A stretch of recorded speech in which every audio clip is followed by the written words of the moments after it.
Good morning बच्चों। आज कक्षा 9वीं में हम लोग भूगोल का अध्ययन करेंगे। भूगोल का अध्याय 4, इसका भाग चौथा अध्याय अध्ययन करेंगे। इस पाठ का जो शीर्षक है वो है भारत की नदियां एवं अफवाह प्रणाली।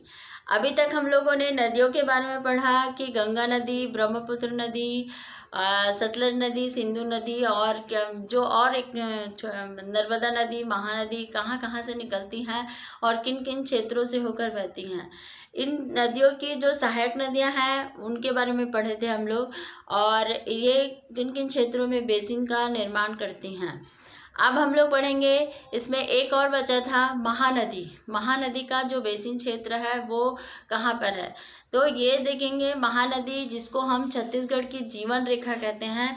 जीवन रेखा ये जो धमतरी क्षेत्र में जो सिहावा पर्वत है वो वहाँ से निकलकर सिहावा पर्वत से निकलती हैं और ये अनेक क्षेत्रों में बहती हैं। ये अपने साथ कई छोटी छोटी नदियों को लेकर बहती है, जिसको उनकी सहायक नदियाँ कहते हैं। जैसे इसमें जो छोटी छोटी, इसमें महानदी का जो महानदी की जो सहायक नदियां हैं वो शिवनाथ नदी है, हसदो है, मांड है, पेरी है, खारून है आदि नदियां प्रवाहित होती हैं इस बेसिन में। महानदी इस काल में महानदी का चित्रोत्पला तथा महानंदा तथा इसमें नीलोत्पाल इसका जो प्राचीन नाम बताया गया है। इसका महानदी का जो प्राचीन नाम है वो देखोगे चित्रोत्पला है, महानंदा है, नीलोत्पाल है के नाम से जाना जाता था। अब यह नदी में देखेंगे छत्तीसगढ़ की जीवन रेखा कहलाती है। छत्तीसगढ़ के मैदान का निर्माण महानदी तथा उसकी सहायक नदियों के कारण से हुआ है, और यहाँ की मिट्टी बहुत अधिक उपजाऊ है तथा यहाँ पर धान का उत्पादन बहुत अधिक होता है, और इसीलिए छत्तीसगढ़ को धान का कटोरा कहा जाता है ना। अब इसी में देखेंगे, यह नदी छत्तीसगढ़ में प्रवाहित होती है तथा यहाँ पर उड़ीसा राज्य में बहते हुए वह बंगाल की खाड़ी में जाकर गिरती है तथा यहाँ पर देखेंगे इसमें डेल्टा का निर्माण भी करती है।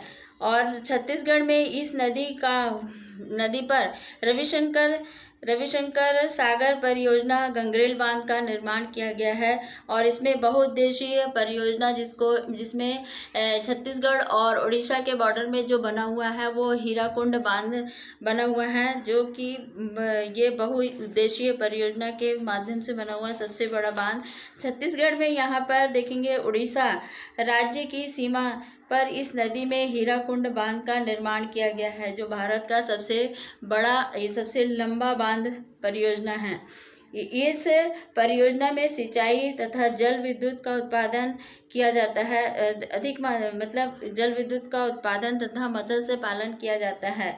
और इस नदी की अवस्थिति के कारण से छत्तीसगढ़ में के अधिकांश उद्योग धंधे विकसित हुए हैं।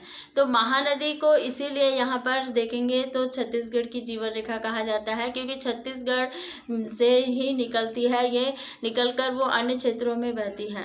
और इसमें देखेंगे जो हमारे क्षेत्र में जो गंगरेल बांध बनाया हुआ है वो महानदी पर ही बना हुआ है, और इसमें बहुउद्देशीय परियोजना के माध्यम से जो हीराकुंड बांध बनाया गया है वो भारत का सबसे लंबा बांध बनाया गया है, जिसमें देखेंगे मत्स्य पालन, जल विद्युत उत्पादन किया जाता है, खेतों की सिंचाई की जाती है तथा इसी कारण से यहाँ पर देखेंगे छत्तीसगढ़ का अधिकांश भाग में सिंचाई का साधन बना हुआ है, और इसीलिए इसको छत्तीसगढ़ की जीवन रेखा के नाम से जानते हैं। तो अब इतने नदियों में देखेंगे, बहुत सारी नदियों के बारे में हम लोगों ने पढ़ा। इसमें नदियों के बेसिन के बारे में पढ़ा, उनकी सहायक नदियों के बारे में पढ़ा, और नदियों का किन क्षेत्रों से निकलकर वो किन किन क्षेत्रों को विकसित करती हैं इसके बारे में अध्ययन किया हम लोग। इसमें आप देखते हैं कि जल एक सार्वजनिक संसाधन है। जल एक सार्वजनिक संसाधन है, ये तो सभी को पता है कि बिना जल के किसी भी प्रकार के का जीवन संभव नहीं हो सकता।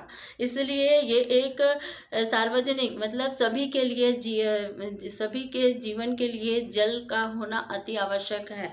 और इसी में देखेंगे जल का उपयोग से जुड़ी हुई कई चुनौतियां हैं। एक तरह यह घरेलू आवश्यकताओं के की ये प्राथमिकता देते हैं, तो दूसरी ओर यहाँ पर उद्योग धंधों के लिए भी जल का होना अति आवश्यक होता है।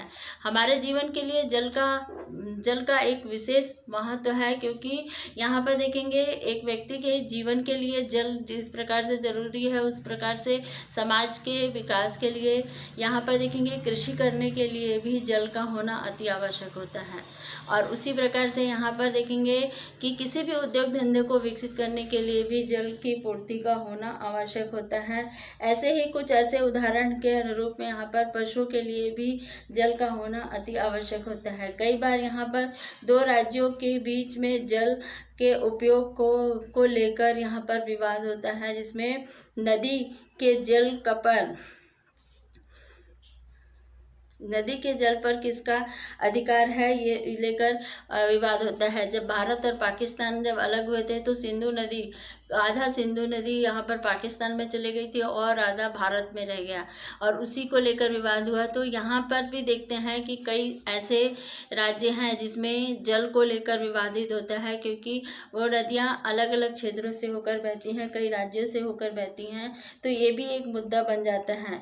पिछले कुछ दशकों में यहाँ भूमिगत जल कृषि सिंचाई के प्रमुख स्रोत बन गए हैं, तथा जल के अधिकांश उपयोग कर रहे हैं लगाना मुश्किल हो रहा है, क्योंकि लोग इसे सार्वजनिक संसाधन के रूप में नहीं देखते हैं।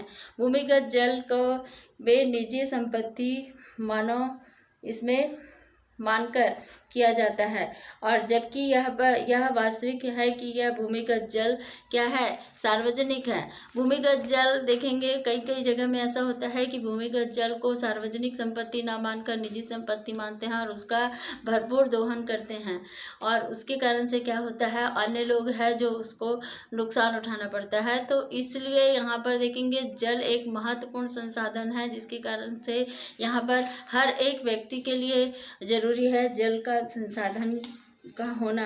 यहाँ पर इस पर नियंत्रण करने के लिए जल में सार्वजनिक तथा संसाधन मानने की जरूरत है, तथा यह राज्य सरकार के द्वारा मनोनीत होना चाहिए। ये चीज को जरूरी करना चाहिए कि ये जल जो संसाधन है वो सार्वजनिक है, ये किसी विशेष के लिए नहीं है, इसका उपयोग सारे लोग कर सकते हैं, ऐसा मानकर इसका उपयोग करना चाहिए। तब जो राज्य हैं, जो किसी भी राज्य में जो जल को लेकर विवाद होते हैं वो समाप्त हो जाएंगे, क्योंकि जल सभी के लिए जरूरी होता है, चाहे वह उद्योग क्षेत्र के लिए हो, चाहे कृषि क्षेत्र के लिए हो, चाहे आवश्यक घरेलू काम के लिए हो, सभी के लिए जल संसाधन का होना आवश्यक है। और इसीलिए हमारे लिए जल एक ऐसा संसाधन है जो हमारे जीवन को मतलब आगे बढ़ाता है और हमारे जीवन के लिए आवश्यक है।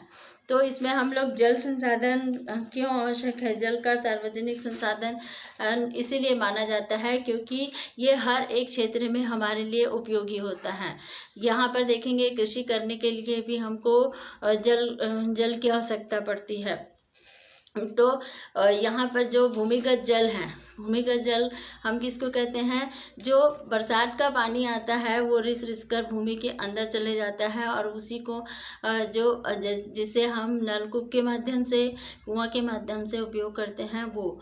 तो कई जगह में ऐसा होता है कि नलकूप के माध्यम से वो सारे जलों का दोहन कर लेते हैं और अन्य लोग भी उससे वंचित रह जाते हैं। तो ये समस्या बनी हुई है, जिसके कारण से सरकार को इसके लिए कड़ी से कड़ी कदम उठाने चाहिए ताकि लोग उसका सार्वजनिक उपयोग कर सकें। जल का न्याय संगत उपयोग एक उदाहरण है, जिसमें देखेंगे इसमें बाजार जो हीरे बाजार और गांव महाराष्ट्र और अहमदाबाद जिले में स्थित है, तथा यहाँ पर जो सूखाग्रस्त गांव हैं, जिसमें यहाँ पर औसत वर्षा 400 किलोमीटर के क्षेत्र में होती है। इसमें हिवरे बाजार में मिट्टी और यहाँ पर जल संरक्षण का कार्य सार्वजनिक भूमि एवं निजी चारागाह से किया गया है, जिसमें संरक्षण और मिट्टी के कटाव को रोकने के लिए पहाड़ों और ढलानों पर यहाँ पर गड्ढे खोदे गए हैं और मिट्टी में जल संरक्षण आदि कृषि जल और घास में वृद्धि होती है। इसमें देखेंगे जल का न्याय संगत उपयोग किस प्रकार से किया जाए। यहाँ पर हम अपनी सुविधा को देखते हुए हम दूसरों की भी सुविधा को देखना आवश्यक है, क्योंकि जल एक ऐसा चीज है जो कि सभी के लिए जरूरी है। यहाँ पर देखते हैं कि न्याय संगत इसलिए होना चाहिए क्योंकि जल का सभी लोगों को आवश्यकता होती है। यहाँ पर किसी भी व्यक्ति को कृषि करने के लिए जल की आवश्यकता होती है, पशुपालन में जल की आवश्यकता होती है। तो हम जल का सदुपयोग करें, ना कि दुरुपयोग, क्योंकि हमारे क्षेत्र में जितना ज़्यादा जल पाया जाता है वही उसी के विपरीत हम देखते हैं जो शुष्क प्रदेश हैं। हमारे राज्य का जो राजस्थान वाला क्षेत्र है वहाँ पर वर्षा की मात्रा बहुत कम है, इसलिए वहाँ पर पानी नहीं मिलता। तो यहाँ पर हम जल का सदुपयोग करके हम क्या कर सकते हैं, आने वाले समय के लिए हम उसको बचा सकते हैं ताकि जल की कमी ना हो सके। और यहाँ पर जो हमारा कार्य है, चाहे वो कृषि का कार्य हो चाहे पशुपालन का कार्य हो, वो क्या है निरंतर चलता रहे, जिसमें लोगों के और खास करके यहाँ पर देखते हैं जब बरसात का पानी बहुत तेज बहता है तो मिट्टी के कटाव होने लग जाता है। और यहाँ पर भूमिगत जल को बनाए रखने के लिए अधिकांश करके पेड़ पौधे लगाए, ताकि यहाँ पर अधिक से अधिक अगर पेड़ पौधे लगाते हैं तो उससे क्या होगा, यहाँ पर जल का जो भूमिगत जल है उसकी मात्रा बढ़ती जाएगी, मिट्टी का जो कटाव होते रह रहा है वो नहीं होगा। तो ये सारी चीज़ें को अगर हम ध्यान में रखते हैं तो जल को हम बचा सकते हैं।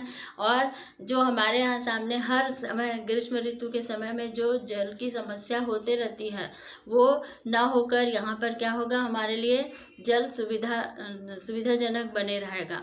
तो बच्चों, आज हम लोग ने जल को किस प्रकार से उपयोग करना है, नदी का क्या महत्व है, तो यहाँ पर खास करके देखते हैं नदियों का महत्व।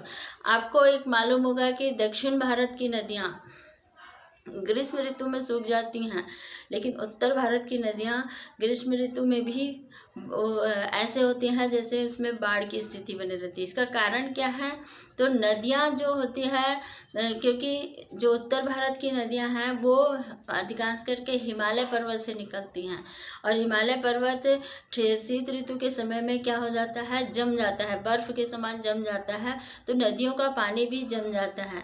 जैसे ही ग्रीष्म ऋतु आता है तो इसमें का जो ग्लेशियर है, जो बर्फ है, वो धीरे धीरे पिघलने लग जाता है, और ग्रीष्म ऋतु में भी उत्तर भारत की नदियों में बाढ़ की स्थिति बनी हुई रहती है। तो यहाँ पर और जो दक्षिण भारत की नदियाँ हैं वो ग्रीष्म ऋतु आते ही सूख जाते हैं, क्योंकि यहाँ की जो नदियाँ हैं ये पर्वतीय क्षेत्र से तो निकलती है, किंतु ऐसे पर्वत से नहीं निकलती जिस प्रकार से हिमालय पर्वत है, ये पर्वतों से निकलती है, और जैसे ही ग्रीष्म ऋतु आता है यहाँ पर सूख जाते हैं। तो जल का यहाँ पर हमको संरक्षण करना आवश्यक है, क्योंकि चाहे वो उत्तर भारत हो चाहे वह दक्षिण भारत हो, हमको यहाँ पर देखेंगे लोगों का जो प्रमुख व्यवसाय है वो कृषि कार्य है, और कृषि कार्य के लिए हमको जल की आवश्यकता पड़ती है। तो यहाँ पर सभी लोग जल को सार्वजनिक संसाधन समझकर उसका ऐसे उपयोग करें ताकि सभी लोगों को उसकी पूर्ति हो सके। तो इसमें देखेंगे जल से लेकर नदियों में अपवाह प्रणाली तक का इस पाठ में हम लोगों ने अध्ययन किया। अब आप लोग इसमें आगे का जो अध्ययन है वो अध्याय 5 में करेंगे हम लोग, वन्य प्राणी का। तो बच्चों, आज ये पाठ आप लोगों का समाप्त होता है। अब आगे का जो पाठ है उसमें आप लोग इस पाठ का जो प्रश्न उत्तर है आपको मिल जाएगा, और इस पाठ का जो आप जब पढ़ोगे इस पाठ में को, तो इसके बीच बीच का जो छोटा छोटा प्रश्न है, जैसे गंगा नदी कहाँ से निकली है, गंगा नदी की सहायक नदियाँ कौन कौन सी है, महानदी कहाँ से निकली है, महानदी पर कौन सा बांध बनाया गया है, ऐसे जो छोटे छोटे प्रश्न है उसको आप निकाल कर अपनी कॉपी में लिखेंगे ताकि आपको याद हो जाए। ठीक है, थैंक यू।